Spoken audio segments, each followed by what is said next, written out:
Fertility సమస్యలతో బాధపడుతున్నారా? IVF, ఐయుఐకి వెళ్లడం ఎంతవరకు సేఫ్? పీసీఓఎస్ అంటే ఏంటి? అసలు ఫెర్టిలిటీ సమస్యలు రావడానికి గల కారణాలేంటి? ఇటువంటి డౌట్స్ ని క్లారిఫై చేయడానికి ప్రస్తుతం మనతో పాటు స్టూడియోలో ఉన్నారు positive fertility specialist and gynaecologist Sasipriya Arvalli గారు. నమస్తే మేడం. నమస్తే అండి. అండ్ రీసెంట్ టైమ్స్ లో ఎక్కువగా ఇన్ఫెర్టిలిటీ ప్రాబ్లమ్స్ అనేవి వస్తున్నాయి, ఎందుకంటారు? ఎప్పటి నుంచో ప్రాబ్లమ్స్ ఉండేటివి ఉంటూనే ఉంటాయి, కానీ కొత్తగా ఎన్విరాన్మెంటల్ ప్రాబ్లమ్స్తోని సమస్యలు అనేటివి ఎక్కువ అవుతున్నాయి. సో డైలీ లైఫ్ స్టైల్ కానివ్వండి, సెడెంటరీ లైఫ్ స్టైల్స్ ఒకటి, అండ్ పైగా జంక్ ఫుడ్ కానివ్వండి, నిద్ర టైమింగ్స్ కానివ్వండి, స్లీప్ ప్రాబ్లమ్స్, ప్లస్ దీంతో పాటు మన వర్కింగ్ స్టైల్స్ కానివ్వండి, అండ్ మైక్రోప్లాస్టిక్ యూసేజ్ కానివ్వండి, ఫుడ్ రిలేటెడ్ థింగ్స్ కానివ్వండి, వీటన్నిటి వల్ల ప్రాబ్లం అనేది ఎక్కువైంది. And second thing, late marriages ఒకటి మెయిన్ ప్రాబ్లం అనమాట. సో లేట్ మ్యారేజ్ అయినా మళ్ళీ ప్రెగ్నెన్సీ కూడా లేట్గా ప్లాన్ చేసుకుంటున్నారు కాబట్టి డెఫినెట్గా కన్సెప్షన్ అనేది కొంచెం టఫ్ అయిపోయింది. అండ్ మేజర్గా చూసుకుంటే అంటే ఉమెన్లో ఇలాంటి ప్రాబ్లమ్స్ రావడానికి మేజర్ రీజన్స్ ఏంటంటారు? ఉమెన్లో ఒకటండి, ప్రెగ్నెన్సీ అంటే ఏంటి, మనకు ఎగ్ స్పర్మ్ కలిసి బేబీ అనేది యూట్రస్లో కూర్చోవాలి. సో అట్లా కావట్లేదు అంటే రీజన్ మనకు first will be tubal blocks. So periods కరెక్ట్గానే ఉంటున్నాయి, ఎగ్ కరెక్ట్ టైంకి రిలీజ్ అవుతుంది, సో యూట్రస్లో పెద్ద ఇబ్బందులు ఏం లేవు అంటే ట్యూబ్ బ్లాక్స్ ఉండే ఛాన్సెస్ ఉంటాయి అన్నమాట. సో ట్యూబుల్ బ్లాక్స్ మనకు సెకండరీ కావచ్చు, లేకపోతే ప్రైమరీ కాసెస్ కావచ్చు. సో టీబీ లాంటి సమస్యలు చిన్నప్పుడు ఏమన్నా ఉండి, లేకపోతే ఎండోమెట్రియోసిస్ ఆర్ పిఐడీస్ ఉంటే ట్యూబుల్ బ్లాక్స్ వచ్చే ఛాన్సెస్ ఉంటాయి. So late marriages, late conceptions planning చేసుకుంటే ఏంటంటే ఎగ్ క్వాలిటీ, క్వాంటిటీ అనేది తగ్గిపోతూ ఉంటుంది. సో 30 years తర్వాత ఛాన్సెస్ ఆఫ్ ఫికండిటీ, అంటే ఫికండిటీ రేట్స్ అంటే రిప్రొడక్టివ్ పొటెన్షియల్ అనేది బాగా తగ్గుతూ ఉంటుంది. సో ఎగ్ క్వాలిటీ, క్వాంటిటీ రెండు తగ్గుతాయి కాబట్టి సో అదొక మేజర్ ప్రాబ్లం. కొంతమందికి ఎగ్స్ అనేటివి ఎక్కువ ఉంటాయి, పీసీఓడి సమస్యలు ఉంటాయి, సో రెగ్యులర్ సైకిల్స్ ఉంటే ఎగ్ సరిగ్గా రిలీజ్ కాదు. సో అలా కాకుండా యూట్రస్లో సమస్యలు ఉన్నాయనుకోండి, ఎండోమెట్రియోసిస్, లేకపోతే మనకు ఫైబ్రాయిడ్స్ ఉన్నాయి, పాలిప్స్ ఉన్నాయి, వీటన్నిటి వల్ల కూడా ఇన్ఫర్టిలిటీ సమస్యలు రావచ్చు. అండ్ న్యాచురల్ కన్సెప్షన్ అవ్వట్లేదు అంటే ఎంతకాలానికి డాక్టర్ని కన్సల్ట్ అయితే బెటర్ అంటారు? 1 year ఆఫ్ అన్ప్రొడక్టెడ్ ఇంటర్కోర్స్ అని చెప్తాం. అంటే ఏంటంటే మనకు పెళ్ళైంది, పిల్లల కోసం ట్రై చేస్తున్నాము, ఒక 1 year ట్రై చేసాం. 1 yearలో అంటే రెగ్యులర్ సైకిల్స్ అనుకోండి, సో 12 months. సో ఎందుకు 1 year పీరియడ్ అంటే మనకు 12 menstrual సైకిల్స్లో 12 times మనకు ఓవ్యులేషన్ అయింది, అయినా కానీ మనకు ప్రెగ్నెన్సీ అనేది ఒకసారి కూడా రాలేదు అంటే డెఫినెట్గా ఏదో ప్రాబ్లం ఉంది కదా.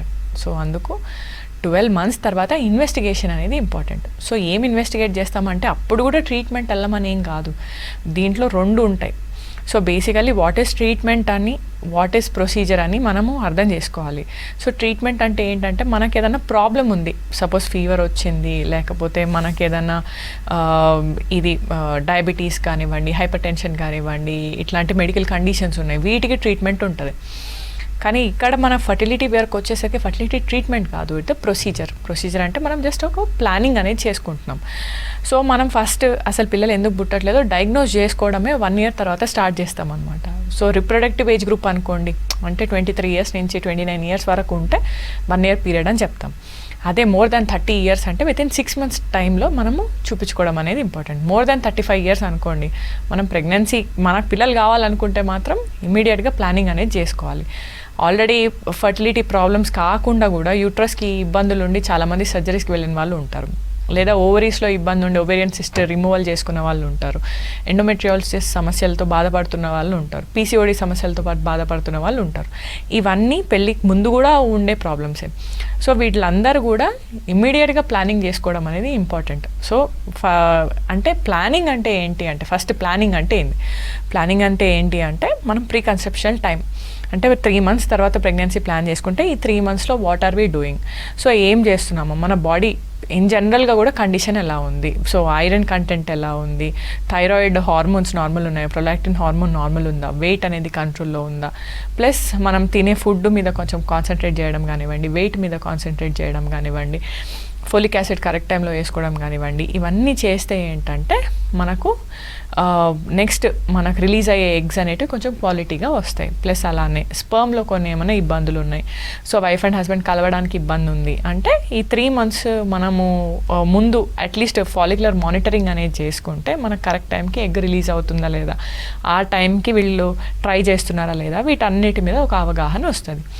తర్వాత మనం ఇన్వెస్టిగేషన్ చేయొచ్చు. ఇన్వెస్టిగేషన్లో మనం ఏం చేస్తాం అసలు అంటే, మనం ఇందాక మాట్లాడుకున్నట్టు ట్యూబ్స్ అనేటివి ఓపెన్ ఉన్నాయా లేదా ఫీమేల్ పార్ట్నర్లో, ఎగ్స్ అనేటివి ఎన్ని ఉన్నాయి, కౌంట్ ఎంత ఉంది, కరెక్ట్ టైంకి రిలీజ్ అవుతుందా లేదా, సో యూట్రస్లో మనకు పాలిప్స్ ఉన్నాయా, యూట్రస్ లోపల షేప్ ఎట్లా ఉంది, యూట్రస్ సైజ్ ఎలా ఉంది, యూట్రస్ లోపల మనకు ఫైబ్రాయిడ్స్ ఉన్నాయా, బేబీ పెరిగే ప్లేస్లో ఏమైనా ఇబ్బంది ఉందా, ఎండోమెట్రియం లైనింగ్ అనేది కరెక్ట్గా ఉందా, బ్లడ్ సప్లై కరెక్ట్గా ఉందా, ఇవన్నీ ఒక స్కానింగ్ చేసుకుంటే మనకి ఈజీగా అర్థమవుతుంది.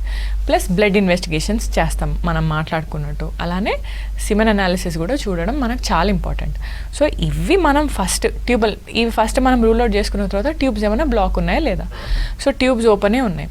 దాని తర్వాత నెక్స్ట్ 2-3 months కూడా మనం న్యాచురల్గా ప్రెగ్నెన్సీ ప్లానింగ్ చేసుకుంటాం. సో ఎట్లా చేసుకుంటామంటే ఫాలిక్యులర్ మానిటరింగ్, ఎగ్ పెరుగుతుందా లేదా చూసుకోవడం, ఆ టైంకి ట్రై చేయమని చెప్పడం. అట్లా ఒక 3-4 months చూసిన తర్వాత అప్పటికి కాలేదు అంటే then we will suggest a procedure. Okay. And IUI అంటే ఏంటి, అండ్ ఐయుఐ ప్రాసెస్ ఎవరికి సెట్ అవుతుందంటారు? సో ఐయుఐ అంటే ఏంటి అంటే, IUI is a procedure which will enhance the chances of becoming pregnant by 10%. అంటే ఒక 100 members కపుల్కి ఒకటే కండిషన్ ఉన్న వాళ్ళకి మనం ఐయుఐ చేస్తే ఒక ఫస్ట్ సైకిల్లో ఒక 10 members వరకు మనకు ప్రెగ్నెన్సీ వస్తుంది, 10-12%. సో ఐయుఐలో మనం ఏం చేస్తాము అంటే, హస్బెండ్ దగ్గర నుంచి మనం స్పర్మ్ శాంపుల్ అనేది కలెక్ట్ చేసుకొని సీమెన్ దాన్ని ప్రాసెస్ చేసి అంటే ఫిల్టర్ చేసినాక మనకు వచ్చే స్పర్మ్ కాన్సన్ట్రేట్ని, అంటే కండెన్స్డ్గా ఉండే స్పర్మ్స్, ఒక మంచి స్పర్మ్స్, హెల్దీ స్పర్మ్స్ని యూట్రస్ లోపలికి ఇంజెక్షన్ చేస్తున్నాం.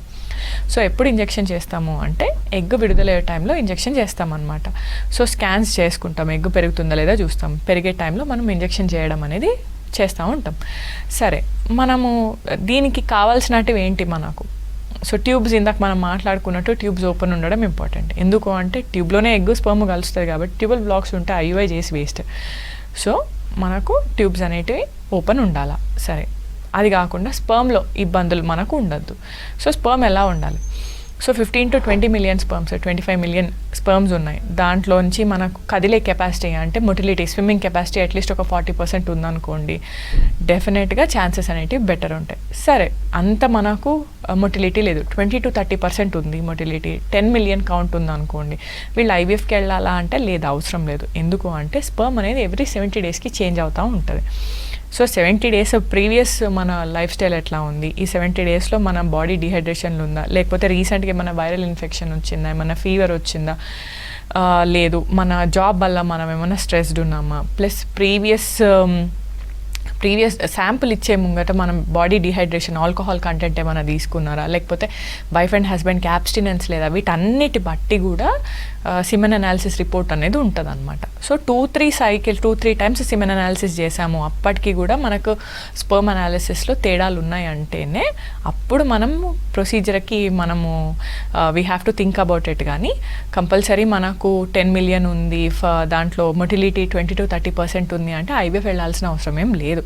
ఐయుఐతో కూడా చాలామందికి 8 million కౌంట్తో కూడా ప్రెగ్నెన్సీస్ వచ్చిన వాళ్ళు ఉన్నారు. కాకపోతే క్వాలిటీ ఆఫ్ ద స్పర్మ్స్ ఎలా ఉన్నాయి, సో మనం మైక్రోస్కోప్ కింద పెట్టి చూసినప్పుడు స్పర్మ్స్కి కరెక్ట్ హెడ్ కానివ్వండి, టెయిల్ భాగం కానివ్వండి, మైటోకాండ్రియా కానివ్వండి, మిడ్ పీస్ కానివ్వండి, ఇవన్నీ కరెక్ట్గా ఉన్నాయా లేదా, అంటే మనం ఒక 100 స్పర్మ్స్ని మైక్రోస్కోప్లో చూసినప్పుడు అట్లీస్ట్ 4 స్పర్మ్స్ అన్న నార్మల్ ఉండాలి. 4% నార్మల్ మార్ఫాలజీ ఉంటే అది నార్మల్ అని. సో ఇట్లా నార్మల్ మార్ఫాలజీ ఉండి మొటిలిటీ అట్లీస్ట్ మనకు 20-30% ఉందనుకోండి, డెఫినెట్గా మనకు ఐయుఐ కూడా ట్రై చేయొచ్చు. సో ఇవి మనకు ఐయుఐకి కావాల్సిన రిక్వైర్మెంట్స్ అనమాట. అండ్ ఐయుఐకి సక్సెస్ రేట్ అనేది ఎంతవరకు ఉంటుందంటారు? సో ఐయుఐ మనకు సక్సెస్ రేట్స్ గురించి ఆలోచిస్తే IUI is always cumulative success. అంటే ఫస్ట్ సైకిల్లో చేసినప్పుడు మనకు ఒక 10-12% వరకు ఛాన్స్ ఉంటుంది. సో 10-12% ఏంటి చాలా తక్కువ కదా అంటే 10-12% అనేది ఎక్కువ యాక్చువల్గా. ఎందుకు అంటే ఐయుఐలో మనం ఏం ఎక్స్ట్రా చేయట్లేదు కదా, మనం నార్మల్గా వైఫ్ అండ్ హస్బెండ్ ఇంట్లో ట్రై చేసినా కానీ సర్విక్స్ అనేది మనకు ఓపెన్ ఉందనుకోండి, సర్విక్స్ అనేది యూట్రస్ ఒక ఎంట్రీ భాగం అనమాట, సింపుల్ ఒక డోర్ లాగా. సో అది ఓపెన్ ఉందనుకోండి, స్పర్మ్స్ ఎలాగో యూట్రస్ లోపలికి వెళ్ళి ఫెలోపియన్ ట్యూబ్ వరకు రీచ్ అవుతాయి. మనం ఐయుఐలో ఏం చేస్తున్నాము, జస్ట్ అది బైపాస్ చేస్తున్నాం, ఆ స్టెప్ బైపాస్ చేస్తున్నాం. బైపాస్ చేసి ఇవే స్పర్మ్స్ని మనం వాష్ చేస్తున్నాం. వాష్ చేసి మంచి ప్రాసెస్డ్ సీమెన్, దాంట్లోంచి అంతా డెబ్రీ అంతా వేస్ట్ మెటీరియల్ అంతా తీసేసి మంచి కెపాసిటేటెడ్ స్పర్మ్ని మనము ఇంజెక్షన్ చేస్తున్నాం. కాబట్టి వాటికి మనం బరువు తగ్గిస్తున్నాం. సో అవి ఎక్కువ అలసిపోవాల్సిన అవసరం లేదు. ఈజీగా మనం యూట్రస్ ట్యూబల్ ఎంట్రీ దగ్గర భాగంలో మనం స్పర్మ్స్ని వదులుతున్నాం కాబట్టి అవి ఎగ్ని రీచ్ అవ్వడానికి it is very easy, first thing. So రెండోది ఏంటంటే మానిటరేట్ సైకిల్.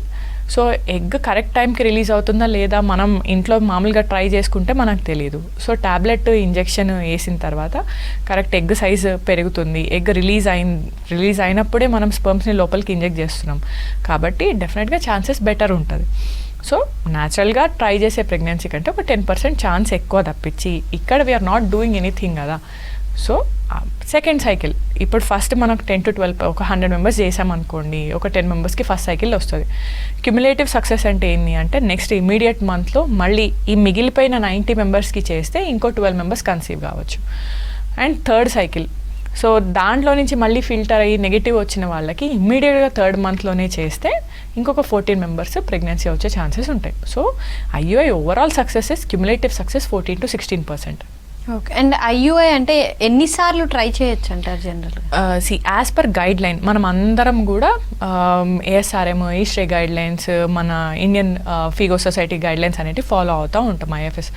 సో దీంట్లో మనకి ఏం చెప్తారు అంటే అట్లీస్ట్ మనము 4 cycles ఆఫ్ ఐయుఐ వరకు ట్రై చేసుకోవచ్చు. అప్పటికి కూడా రాలేదు అంటే అప్పుడు మనం డెసిషన్ తీసుకోవాలి. సో ప్రాబ్లం ఎక్కడో ఉంది, సో మాలిక్యులర్ లెవెల్లో ఏదో ఇష్యూ వస్తుంది, మైక్రోస్కోపిక్, ఎందుకంటే ఎగ్ స్పర్మ్స్ అనేవి మైక్రోస్కోపిక్ స్ట్రక్చర్స్.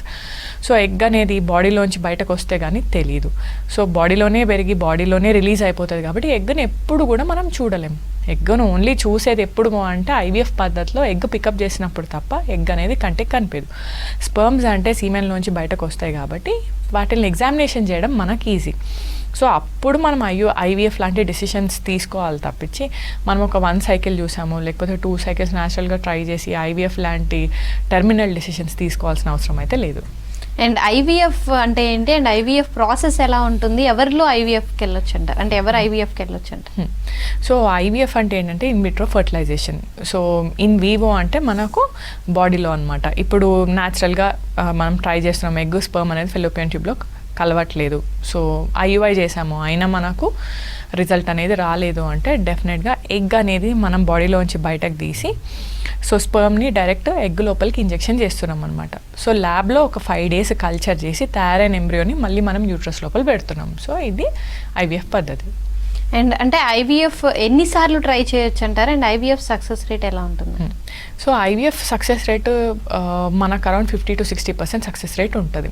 ఎందుకు 50 to 60% అంటే మనం ఇందాక మాట్లాడుకున్నట్టు ఎగ్ అనేది మనం ఐయుఐ సైకిల్స్లో కానీ న్యాచురల్గా కానీ మనం చూడలేము. సో ఐవీఎఫ్లో ఏంటంటే డైరెక్ట్గా ఎగ్ స్పర్మ్ మనమే ల్యాబ్లో కలుపుతున్నాం కాబట్టి మనకు ఆల్రెడీ ఎంబ్రియో తయారైపోయి ఉంటుంది. సో ఈ తయారైపోయిన ఎంబ్రియోని మళ్ళీ మనం ట్రాన్స్ఫర్ చేసిన తర్వాత యూట్రస్కి మంచి రక్త సరఫరా ఉంది, బ్లడ్ సప్లై బాగుంది, అండ్ ఎండోమెట్రియల్ రిసెప్టివిటీ అంటే పట్టుకునే తత్వం, పీల్చుకునే తత్వం బాగుంది అనుకోండి, డెఫినెట్గా అతికే ఛాన్సెస్ ఉంటాయి. సో ఓవరాల్గా IVF success rates will be 60. అంటే 100 members మనం ఐవీఎఫ్ చేసాము అంటే ఫస్ట్ సైకిల్లో ఆల్మోస్ట్ మనకు 60 members వరకు ప్రెగ్నెన్సీ వస్తుంది. అండ్ అంటే అందరికీ ఉండే డౌట్ ఐవీఎఫ్ చాలా కాస్ట్లీ, సో ఐవీఎఫ్కి వెళ్ళొచ్చా లేదా, ఐవీఎఫ్కి ఎంత ఖర్చు అవుతుంది అంటారు? ఐవీఎఫ్ కాస్ట్లీ అని చెప్పి మనం చెప్పలేము. బికాస్ ఎందుకు అంటే మనము దాంట్లో మల్టిపుల్ ఆస్పెక్ట్స్ ఉంటాయి అన్నమాట. సో ఫస్ట్ ఏంటి, మనము ఒక 10 days ఆఫ్ ఇంజెక్షన్స్ ఇస్తున్నాం. సో 10 days ఇంజెక్షన్స్ ఇచ్చాక మళ్ళీ మనం ఎగ్ రిట్రీవల్ అనేది చేస్తాం. సో ఎగ్ రిట్రీవల్ మనము అనెస్థీషియా కింద చేస్తామన్నమాట. తర్వాత ఎగ్ స్పర్మ్ అనేది ల్యాబ్లో కలుపుతున్నాము. సో ఆబ్వియస్లీ మన బాడీలో తయారయ్యే సెల్స్ని ల్యాబ్లో బయటకు ఎక్స్పోజ్ చేస్తున్నాం కాబట్టి ల్యాబ్ శానిటేషన్ అనేది చాలా ఇంపార్టెంట్. ప్లస్ ఇంక్యుబేషన్ అనేది కూడా చాలా ఇంపార్టెంట్. సో వీటన్నిటికి అయ్యే గ్యాసెస్ కానివ్వండి, మన కల్చర్ కానివ్వండి, కల్చర్ మీడియా, దానికి కావాల్సిన ప్రోటీన్ కానివ్వండి, అవన్నిటిది బ్రేకప్ అనేది ఈజీగా ఉంటుంది అనమాట. ఐవీఎఫ్ కాస్ట్లీ అనేం కాదు, ఇట్ ఈస్ అఫోర్డబుల్. దాంట్లో కూడా మన బాడీని బట్టి, మనము వాడే ఇంజెక్షన్స్ని బట్టి కాస్ట్ పెరుగుతుంది.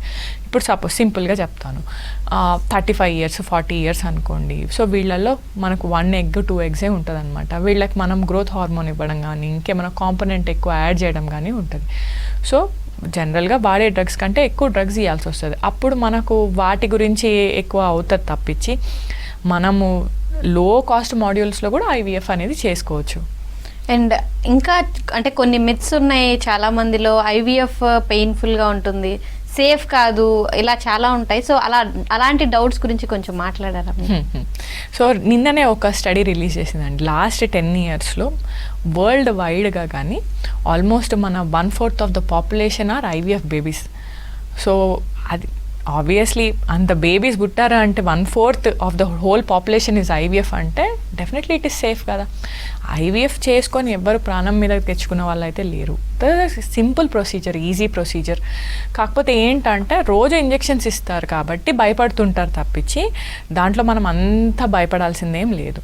అండ్ ఒకప్పుడు అంటే ఇంజెక్షన్స్ పెయిన్ఫుల్ ఉండేటివి లాస్ట్ ఒక 4-5 years బ్యాక్. కానీ ఇప్పుడు ఇంజెక్షన్స్ అన్నీ కూడా సూపర్ ఫైన్ నీడిల్స్ వచ్చినాయి అనమాట. సో డైలీ మనకు ఒక ప్రాబ్లం ఏంటంటే, ఫస్ట్ 10 days మనం ఇంజెక్షన్స్ తీసుకోవాలి, హాస్పిటల్కి రావాలి. ఎందుకు అంటే డైలీ స్కాన్స్ చేసేది ఉంటుంది అనమాట. ఎవ్రీ ఆల్టర్నేట్ డే అట్లీస్ట్ 3 daysకి ఒకసారన్నా స్కాన్ చేసుకొని బాడీ వెయిట్ని బట్టి, ఎగ్ గ్రోత్ని బట్టి ఇంజెక్షన్స్ ఇవ్వడం అనేది జరుగుతుంది అనమాట. సో దానివల్ల అందరు ఐవీఎఫ్ అని భయపడుతుంటారు తప్పించి అంత భయపడాల్సిందేం లేదు. ఎగ్ రిట్రీవల్ మనం ఎలాగో మనం అనెస్థీషియా కిందే చేస్తాం కాబట్టి పేషెంట్కి అంత పెయిన్ ఏం తెలియదు. అండ్ ఎగ్ రిట్రీవల్ హార్డ్లీ మనకు 15 to 20 minutes లోపల అయిపోతుంది. Patient is already conscious 1 hour లోపల. తర్వాత ఎండోమెట్రియం మంచిగా ఉన్నప్పుడు మనము ఎంబ్రియోన్ ట్రాన్స్ఫర్ అనేది చేస్తాం. So that will be after whenever the endometrium is ready. Okay ma'am, caller ఉన్నారు సరిత గారు నల్గొండ నుంచి. నమస్తే అండి. నమస్తే మేడం. మీ ప్రాబ్లం చెప్పండి మేడంతో. నాకు పీరియడ్ 4 సంవత్సరాల నుంచి సరిగా రావట్లేదు మేడం. ఓకే. నాకు పెళ్ళి అయ్యి 13 సంవత్సరాలు అయింది, 2 పిల్లలు. చెప్పండి అమ్మా. హలో, చెప్పండి అమ్మా. అయితే మొన్న నేను హాస్పిటల్కి వెళ్ళి చూపించుకుంటే అన్నారుగా గర్భసంచి కూర పలస ఉంది, అండాశయంలో నీటి బుడుగులు ఉన్నాయని చెప్పారు మేడం. Okay okay. అయితే మేడం 5 రోజులకి మెడిసిన్ ఇస్తుంది. ఇస్తే 5 రోజులు వేసుకున్నా కూడా పీరియడ్ అనేది రాలేదు. Okay okay. మళ్ళీ 21 రోజుకి మళ్ళీ ఇచ్చింది, మళ్ళీ కూడా రాలేదు. Okay okay. మళ్ళీ ఏం చేసింది, దోశ ఏందో ఏదో మెడిసిన్ అది అలా ఉన్నట్టు మళ్ళీ 5 రోజులకి ఇచ్చింది మేడం. ఇస్తే కొద్దిగా కనిపించింది, ఇది రాలేదు. Okay okay. అయితే ఏమైతుందంటే పొట్టికడుపు అనేది గుంజుతుంది, వెనక నడులు మొత్తం లాగేస్తున్నాయి, కాలు చేతులు గుంజుతున్నాయి. Okay okay. కొద్దిసేపు పని చేసుకోలేకపోతున్నాం మేడం. దేని వల్ల అంటారు మేడం? ఓకే, సీమా, ఒకటి పీసీఓడి ప్రాబ్లమ్ ఉంటే పీరియడ్స్ అనేటివి ఇర్రెగ్యులర్గానే ఉంటాయి. ప్రాబ్లం ఏమొస్తుందంటే ఎగ్ ఒకటి పెద్దగా పెరిగి రిలీజ్ అవ్వడం అనేది ఉండదు. సో ఎగ్ పెరిగితేనే గర్భసంచి లోపల ఎండోమెట్రియం లైనింగ్ అనేది వస్తుంది. సో మనకు పీరియడ్స్ అంటే ఏం లేదు, ఈ లైనింగ్ అనేది ఎవ్రీ మంత్ ఊడి పడిపోతుంటుంది అనమాట. సో ప్రెగ్నెన్సీ వస్తే ఈ లైనింగే బేబీని పట్టుకుంటుంది ఒక నెట్ లాగా. సో ప్రెగ్నెన్సీ రాకపోతే ప్రతి మంత్ 28 daysకి ఒకసారి 35 daysకి అట్లా ఈ లేయర్ అనేది ఊడి పడిపోతుంటుంది. సో ఈ లేయర్ అనేది ఎగ్ ఎదుగుదల బట్టి డిపెండ్ అయి ఉంటుంది. సో పీసీఓడి వాళ్ళకి ఒక ఎగ్ పెరగదన్నమాట. సో 8 eggs ఉండే దగ్గర వీళ్ళకి 25 eggs వరకు ఉంటాయి. సో ఒక ఎగ్ డెవలప్మెంట్ అనేది ఉండదు కాబట్టి ఎండోమెట్రియం లేయర్ అనేది డెవలప్ కాదు. సో మనం వీళ్ళకి ఎగ్ అనేది పెంచి దాంతోపాటు ఎండోమెట్రియం అనేది కరెక్ట్గా ఫామ్ అవుతుంటే వీళ్ళకి ప్రెగ్నెన్సీ ప్లాన్ చేయొచ్చు. కానీ తన కేసులో ఆల్రెడీ 2 పిల్లలు ఉన్నారు, ఇప్పుడు ఇర్రెగ్యులర్ సైకిల్స్ అయింది. సో అసలు ఎండోమెట్రియం లైనింగ్ అనేది ఎంత ఉందో మనం చూడాలి. సో మనం 5 days మెడిసిన్స్ అంటే జనరల్లీ ప్రొజెస్ట్రాన్స్ ఇస్తారు. ప్రొజెస్ట్రాన్ వాడిన 5 days తర్వాత, అంటే 5 days వాడతాం, వదిలేసిన 5 daysకి జనరల్గా ప్రొజెస్ట్రాన్ వాష్అవుట్ పీరియడ్ అనేది ఉంటుంది. అప్పుడు మనకు పీరియడ్స్ అనేటివి వస్తాయి. సో అట్లా కూడా రాలేదు, 21 day మెడిసిన్ అన్నారు. 21 day మెడిసిన్ అంటే ఓసీ పిల్స్, జనరల్గా అయితే ఓసీ పిల్స్ వాడతారు. అప్పటికీ మనకు రాలేదు అంటే డెఫినెట్గా ఎండోమెట్రియం లైనింగ్ అనేది థిన్గా ఉండొచ్చు. సో ఒకసారి మనము హాస్పిటల్కి వస్తే ఒకసారి కరెక్ట్గా ఎవాల్యుయేషన్ చేసుకోవచ్చు. ఇలా కాకుండా కూడా అసలు ఎండోమెట్రియం రెస్పాండ్ అవ్వట్లేదు అంటే ఎండోమెట్రియం లోపల అతుకులు ఉండే ఛాన్సెస్ కూడా ఉంటుంది. యాషర్మెన్స్ అని ఉంటారనమాట. సో లేదు టీబీ వచ్చింది అంటే ఎండోమెట్రియం లోపల అడిషన్స్ ఫామ్ అయిపోతాయి. అంటే యూట్రస్ ఒక 4 వాల్స్ కూడా అతుకులు ఫామ్ అయితే మనం ఏం టాబ్లెట్ పెట్టినా అది రెస్పాండ్ కాదు. మనం ఏమనుకుంటాం, పీసీఓడి వల్ల యూట్రస్ రెస్పాండ్ కావట్లేదేమో అనుకుంటాం. కానీ పీసీఓడి ఉన్న ఎగ్ డెవలప్మెంట్ బాగానే ఉంటుంది చాలామందికి. తనకు ఆల్రెడీ న్యాచురల్గా 2 పిల్లలు ఉన్నారు, ఇన్ని రోజులు నార్మల్గా వచ్చింది కాబట్టి ఒక్క సైకిలే ఇట్లా రెస్పాండ్ అవుతుంది అంటే పెద్ద భయపడాల్సిన అవసరం లేదు. సో ఒకసారి మనకు 3D అల్ట్రాసౌండ్ చేసుకుంటే మనకు క్లియర్ కరెక్ట్గా అర్థమవుతుంది. లేదు అప్పటికి రావట్లేదు పీరియడ్, ఇంకేదో ప్రాబ్లం ఉంది అంటే చిన్నగా ఒక హిస్ట్రోస్కోపీ చేసుకున్నా కానీ కెమెరా వేసి యూట్రస్ క్యావిటీ అంతా మనకు క్లియర్గా చూస్తే అడిషన్స్ ఉన్నాయా, పాలిప్స్ ఉన్నాయి, ఇంకేది ఉన్నా కానీ మనకు క్లియర్గా అర్థమవుతుంది. ఓకే మ్యామ్, మరో కాలర్ ఉన్నారు. బిందు గారు శ్రీకాకుళం నుంచి. నమస్తే అండి. నమస్తే మేడం. మీ ప్రాబ్లం ఏంటో చెప్పండి మేడం. మేడం నాకు పీసీఓడి ఉంది. నాకు పెళ్ళి 1 year అయింది. అంటే మంత్కి రాలేదు మేడం. ఈ మంత్ అంటే నేను వాడుతున్నాను ఒక 6 months నుండి మెడిసిన్. ఓకే. ఈ మంత్ 1 month దాటిపోయింది కానీ ఇంకా మంత్స్ రాలేదు మేడం. అంటే ఏం మందులు వాడుతున్నారమ్మా మీరు? నేను ట్రాజర్ మెట్ అని ఒక టాబ్లెట్ వాడుతున్నాను మేడం. Okay okay. ఇంకా విటమిన్ D3 సిరప్ వాడుతున్నాను madam. Okay okay. Pregnancy checking ఏమైనా చేసుకున్నారమ్మా? లేదు మేడం. ఒకసారి ప్రెగ్నెన్సీ టెస్ట్ చేసుకోండిమా, ఒకసారి చేసుకోండి. We will understand. Pregnancy positive కూడా ఉండొచ్చు కదా. సో ఒకవేళ పాజిటివ్ లేదు అంటే లేదు, ప్రెగ్నెన్సీ మనకు పాజిటివ్ లేదంటే ఒకసారి హాస్పిటల్కి వస్తే విల్ సీ, ఒకసారి అల్ట్రాసౌండ్ చూద్దాము. చూసిన తర్వాత లోపల ఏమన్నా ప్రాబ్లమ్స్ ఉన్నాయా చూద్దాం. ఎగ్ కరెక్ట్ టైంకి రిలీజ్ అవుతుందా లేదా, ఇది ఫాలిక్యులర్ మానిటరింగ్ చేసుకుంటే మీకు పీసీఓడి ఉన్నా కానీ న్యాచురల్గా ప్రెగ్నెన్సీ వస్తుంది. ప్లస్ పీసీఓడి ఉంటే, ఇర్రెగ్యులర్ సైకిల్స్ ఉంటే పెద్ద భయపడాల్సింది ఏం లేదు. సో 5 members లేడీస్లో ఒకరికి పీసీఓడి ఉంటుంది. సో పీసీఓడిని మనం అంతా అమ్మో ఏదో రోగం ఉంది అని మనం బాధపడాల్సిన అవసరం అయితే లేదు. పీసీఓడితో పాటు మనకు షుగర్ ఇంబ్యాలెన్స్ ఉంది, ఇన్సులిన్ రెసిస్టెన్స్ ఉంది, లేకపోతే మనకు హెయిర్ ఫాల్ ఉంది, మనకు కొలెస్ట్రాల్ అనేది బాడీలో ఎక్కువ పెరుగుతుంది అని అంటే అప్పుడు వెయిట్ ఎక్కువ పెరుగుతున్నారు అంటే అప్పుడు మనం టెన్షన్ పడాలి. కానీ పీసీఓడి ఉన్న చాలామందికి సిమ్టమ్స్ అనేటివి చాలా తక్కువ ఉంటాయి, న్యాచురల్గా కూడా ప్రెగ్నెన్సీ వస్తుంది. సో రావట్లేదు, ప్రెగ్నెన్సీ ప్లానింగ్ చేసుకోవడం ఇంపార్టెంట్ వీళ్ళు. సో ఎగ్ కరెక్ట్ టైంకి పెరుగుతుందా లేదా ఇవన్నీ చూపించుకుంటే ప్రెగ్నెన్సీ ఈజీగా అచీవ్ చేయొచ్చు. అండ్ పీసీఓడి ఉన్న వాళ్ళలో ఓరల్ కాంట్రాసెప్టివ్స్ ఇస్తూ ఉంటారు, దానివల్ల అంటే ప్రెగ్నెన్సీ మీద ఏమన్నా ఎఫెక్ట్ చూపిస్తుందంటారు? సింపుల్ అండి. ప్రెగ్నెన్సీ ప్లానింగ్ కోసము మనము ఓసీ పిల్స్ అయితే వాడలేము. ఓసీ పిల్స్ వాడితే కాంట్రాసెప్టివ్ కాబట్టి ప్రెగ్నెన్సీ అనేది రాదు. ఎందుకు ఇస్తారు అని కూడా చాలామందికి డౌట్స్ ఉంటాయి. సో ఓసీ పిల్స్ వాడినప్పుడు ఏంటి అంటే మన బాడీలో ఈస్ట్రోజన్, ప్రొజెస్ట్రాన్ మొత్తం వాల్యూస్ 0 అయిపోతాయి కాబట్టి మన బ్రెయిన్ నుంచి వచ్చే FSH, LH హార్మోన్స్ అనేటివి మనకు కరెక్ట్ వాల్యూస్కి వస్తాయి. సో జనరల్గా పీసీఓడి ఉండే వాళ్ళకి FSH, LH అనేటివి కోఆర్డినేషన్లో ఉండవన్నమాట ఈ హార్మోన్స్. సో హార్మోన్స్ ఇంబ్యాలెన్స్ ఉన్నప్పుడు మనము ఓసీ పిల్స్ వాడినప్పుడు హార్మోన్స్ కరెక్షన్ అయ్యే ఛాన్సెస్ ఉంటాయి తప్పించి కంపల్సరీ అవుతాయని రూల్ ఏం లేదు. సో 3 months జనరల్గా ఏంటి అంటే ఓసీ పిల్స్ వాడితే ఎగ్ డెవలప్మెంట్ అనేది ఉండదు. సో ఎండోమెట్రియం మాత్రం కొంచెం పెరుగుతుంది. కరెక్ట్ 21 days మనం మెడిసిన్ ఆపేగానే ఒక వారంలో మనకు పీరియడ్ వస్తుంది. ఫ్లో ఓన్లీ 2 days ఉంటుంది, ఎందుకంటే థిన్ అవుట్ అయిపోతుంది ఎండోమెట్రియం కాబట్టి. So instead of using OC pills మనం డైరెక్ట్గా ప్రెగ్నెన్సీకి మందులు పెడితే ప్రెగ్నెన్సీతో వచ్చేసే వాళ్ళు చాలామంది ఉన్నారు. సో ఓసీ పిల్స్ మ్యాండేటరీగా వాడాలా అంటే వాడని అవసరం లేదు. ఎవరికైతే హార్మోన్ లెవెల్ చాలా ఎక్కువ ఉందో వాళ్ళకి 1 or 2 cycles ఆఫ్ ఓసీపీస్తో ట్రై చేయొచ్చు. అండ్ పాజిటివ్ ఫర్టిలిటీలో ఇంకా ఎట్లాంటి టెక్నాలజీ వాడి ట్రీట్మెంట్ అనేది అందిస్తున్నారు మీరు? సో మన దగ్గర ఏంటంటే ఆల్మోస్ట్ మన దగ్గర ఇప్పుడు వాడే న్యూయర్ టెక్నాలజీ అన్నీ ఉన్నాయన్నమాట.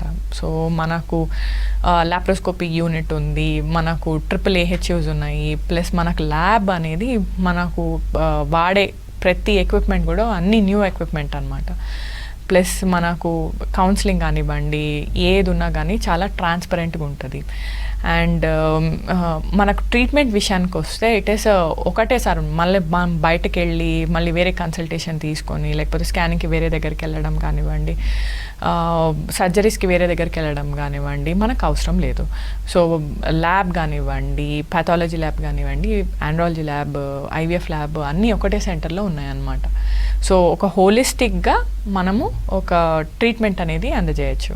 Thank you so much Shashipriya గారు. ఇది వాళ్ళ good health. Stay tune to V6 news.